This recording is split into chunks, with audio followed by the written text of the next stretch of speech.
ही जत्रा कोणती? आम्ही मसवड यात्रा.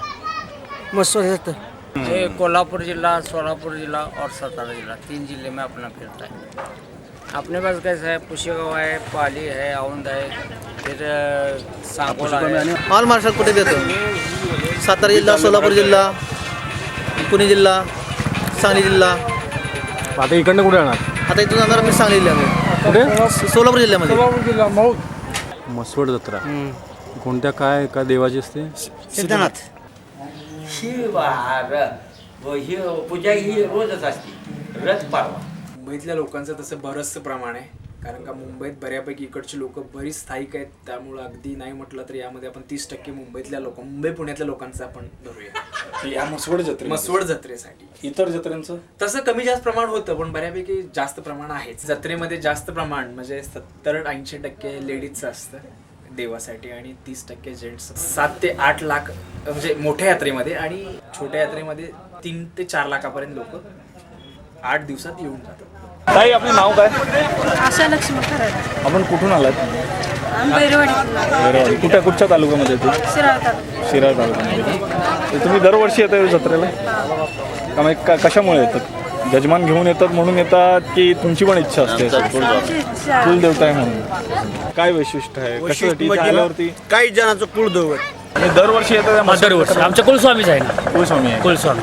आणि कशाने येतात? पूर्ण कुटुंब घेऊन येतात? नाही, संपूर्ण कुटुंब आहे आमचं, बायका मुलासकट. साधारणपणे किती लोक असतात? आता आमची जवळजवळ 30-35 लोक आहेत. 30-35 लोक.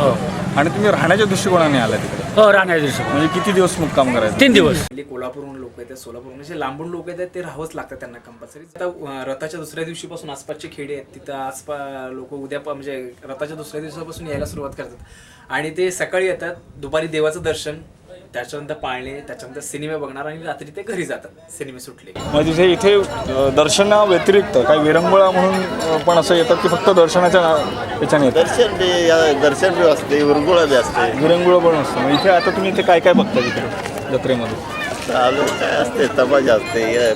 महत्वाचं म्हणजे इथं रथ आहे ना, रथ उद्या 12 वाजता हल्ला, ते आमच्या गाड्या सगळ्या निघून जातात. किती जण येतात जत्रेमध्ये? 3-3.5 लाख भाविक येतात. जत्रेमध्ये काय करतात? काय आता खरेदी विक्री हेच, दुसरं काय करणार आहे? बांगड्या, हळद, कुंकू, परत ही मिठाई. दिवाळीनंतर पहिला एन्जॉय करतात यात्रा, परत ते वर्षभर कामच करत असतात. ते त्यांच्या म्हणजे समजा एक वस्तू घ्यायची त्यांना, तर ते यात्रेमध्येच खरेदी करतात, वर्षाची खरेदी करून ठेवतात. ते खरेदी वगैरे काय करतात? हा, खरेदी करतात. खरेदी म्हणजे काय प्रसाद, दुसरं काही. म्हणजे असं म्हणजे काही तुमच्या गावामध्ये जी गोष्ट भेटत नाही वगैरे जत्रेमध्ये भेटते खेळायला घेऊन जातो आम्ही. खेळायला चेंडू म्हणा, प्रसाद म्हणा, काही घेऊन जायचं. यात्रेत कसं असतं की लोकांना वाटत असं स्कीम असावी की एक 4 समजा साबण आहे की त्याच्या 4 साबणावर 2 साबण फ्री, असे काय स्कीम. कारण की यात्रेमध्ये स्कीम मिळू शकतील. इतर दिवशी काही दुकानदार स्कीम देत नाही कुठल्याच. यात्रामध्ये एखादा स्टॉल आहे की त्याची स्कीम आहे, किंवा इथं सिनेमाच्या तिकिटावर काय फ्री आहे, समजा फॉर एक्झाम्पल साबण फ्री आहे, तर लोक हे सगळं कॅच करायचा प्रयत्न करत असतात. तुम्ही आता समजा टूथपेस्ट घेतलं, त्यासोबत साबण फ्री किंवा ब्रश फ्री किंवा अशा प्रकारे चालतंय ना. चालतं ना. ह्या जत्रेमध्ये ज्या ॲडव्हर्टायझिंग होते त्याच्यावरती तुमचा काही खरेदी करण्यामध्ये प्रभाव पडतो का? होती ना, खरेदी जास्त चांगल्या वस्तू असल्या तर मग एका काही स्कीम असली किंवा काय असं तुम्ही घेता का?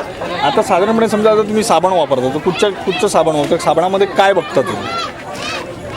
वास बघता की बाबा त्याच्यामध्ये कटरीना कैफ आहे किंवा माधुरी दीक्षित आहे, असं काय बघता? असं नाही, फक्त कसं ते पुढचा दुकानदार सांगतो हे हा अशा पद्धतीने निघतो, काही वेळेला तो पदार्थ सुद्धा देतो. हा दुकानला तुम्ही स्टॉक दिला, हे तुम्हाला फ्री, ते दुकानदारच ठेवतात. वैयक्तिक आमच्या गरीब लोकांपर्यंत पोहोचतच नाही ना. ते पोहोचत. आता तुम्हाला सांगू, लाईफबॉयला काय केलं, 3 साबण, 1 साबण फ्री. आम्हाला देताना 3च देतात. पण तुम्ही समजा जर तेल वापरता, डोक्याला तर तुम्ही तेल लावलेलं आहे, तर तुम्ही आता तेल लावलेलं आहे तर तुम्ही खोबरेल तेल लावलं आहे का? खोबरेल तेल. आता खोबरेल तेलमध्ये जर तुम्हाला जर काहीतरी सुगंध टाकून मिळाला, तुम्हाला ते आवडेल का? मग ते तुम्ही तेच घेणार. पण तुम्हाला दुकानदार तुम्हाला माहिती कशी पडते आहे म्हणून? टीव्हीला पण टीव्ही तुमच्या इकडे तेवढ्या इलेक्ट्रिसिटीमध्ये तुम्ही टीव्ही बघू शकता. इलेक्ट्रिसिटी आहे तुमच्या इकडे? वीज आहे? कपात वीज नाही? कपात आहे आमच्याकडे 12 तास कपात आहे सध्या. पण जो जेवढा वेळ संध्याकाळचा मिळेल टीव्ही बघा तेवढं बघतात. जे टीव्ही ऍड असतात आपण बघतो, ते मुळात लोकांना हेच कळत नाही ती कशाची ॲड आहे नक्की. आपण त्यांच्या लेवलनी त्यांच्या भाषेत आपण जर पब्लिसिटी केली, ॲडचे ब्रँडेड इथं ब्रँडचं जर एस्टॅब्लिश केलं आपण त्यांच्या भाषेत त्यांच्या स्टाईलने, तर ते 10 वेळा लोक डोक्यावर घेतले. आता इथंच लोकल ब्रँड करून काही गोष्टी सेल करायला लागले आणि त्यांना माहिती आहे की इथल्या लोकलच्या लेवलनी ॲड केली की खपते. काय मानूप टॉकीज म्हणजे काय तुमचे टुरिंग टॉकीज काय म्हणतात त्याला? टुरिंग टॉकीज आणि काय तंबू सिनेमा? म्हणजे फिरता चित्रपट फिरता चित्रपट बरं. तंबू सिनेमा गेली 40 वर्ष सुरू आहे. तंबूचं असं आहे की आता लोकांचा म्हणजे या भागात थिएटर नाही आहे आणि वर्षभरातून हे 8 ते 10 दिवस सिनेमे बघण्याचं एक मोठं साधन म्हणजे तंबू आहे. त्याच्यामुळे लोक खूप मोठ्या प्रमाणात एन्जॉय करतात तंबूत सिनेमा बघणं. तुम्ही पिक्चर सिलेक्ट करताना तुमच्या मनात डेफिनेटली तुम्ही की बाबा हे तुमचं तंबू ते व्यवसाय आहे, तर तुम्ही मॅक्सिमम प्रॉफिट होणारे पिक्चर तुम्ही लावता. पण साधारणपणे तुमच्या हिशोबाने जे माइंडसेट आहे किंवा अशा प्रकारचे पिक्चर चालतात तर कुठच्या प्रकारचे पिक्चर चालतात? यामध्ये साधारणतः फॅमिली ड्रामा पिक्चर जास्त लोक स्वीकारतात. त्यामध्ये थोडी ॲक्शन पण असावी म्हणजे जेंट्स येतं. जास्तीत जास्त जो महिलांचा सब्जेक्ट आहे तो जास्त असेल तर तो बिझनेसला सगळ्यात जास्त. कुठलाही क्लास असा राहत नाही की तो तंबूत सिनेमा बघून जात नाही असं. कुठच्या टाईपचे पिक्चर बघायला आवडतात? आमची लोक पण मराठी पिक्चर बघतात.